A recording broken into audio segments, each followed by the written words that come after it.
বাংলাদেশে উত্তাল পরিস্থিতির মধ্যেই উত্তর চব্বিশ পরগনার পেট্রাপোল সীমান্তের অবস্থা খতিয়ে দেখতে এসেছেন বিএসএফ এর ডিজি দিলজিৎ সিং চৌধুরী। সেক্ষেত্রে সীমান্তে নিরাপত্তা ব্যবস্থা আরো বাড়িয়ে দেওয়া হয়েছে। সূত্রের খবর, পেট্রাপোলে পৌঁছে আধিকারিকদের নিয়ে বৈঠকে বসেছেন ডিজি। এদিকে নদিয়ার ভারত বাংলাদেশের গেদে সীমান্ত দিয়ে বাংলাদেশ থেকে ভারতে আসা এবং প্রত্যেকের ফিরে যাবার ব্যস্ততা তুঙ্গে রয়েছে। মঙ্গলবার ভোর হতে না হতেই বাংলাদেশিদের ভারতে ফিরে আসার ব্যস্ততা গেদে সীমান্ত দিয়ে।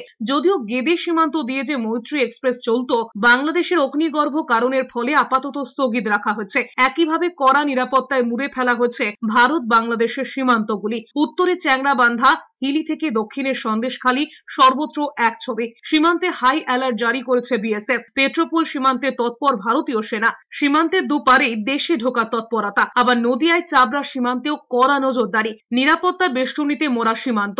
অন্যদিকে ফুলবাড়ি সীমান্তের ঠিক ওপারে বাংলাদেশের গেটে বিক্ষোভ, আগুন জ্বালানো হয়। বাংলাদেশে ভালো না, এই দেশে আমাকে শান্তি, ও দেশে আমাকে শান্তি নেই। ও দেশে খুবই খারাপ, আর ভয় ভয় লাগে, ও দেশে থাকা যায় না, মারামারি সবসময়। যখন এসেছি তখন ভালো ছিল, আমরা তো গ্রাম থেকে এসেছি, গ্রামের কোনো ঝামেলাটা দেখিনি। এই বর্ডারে এসে শুনছি অনেক ঝামেলা, বা খবরে শুনছি অনেক ঝামেলা চলছে শহরের দিকে, কিন্তু গ্রাম দিকে কোনো ঝামেলা নেই।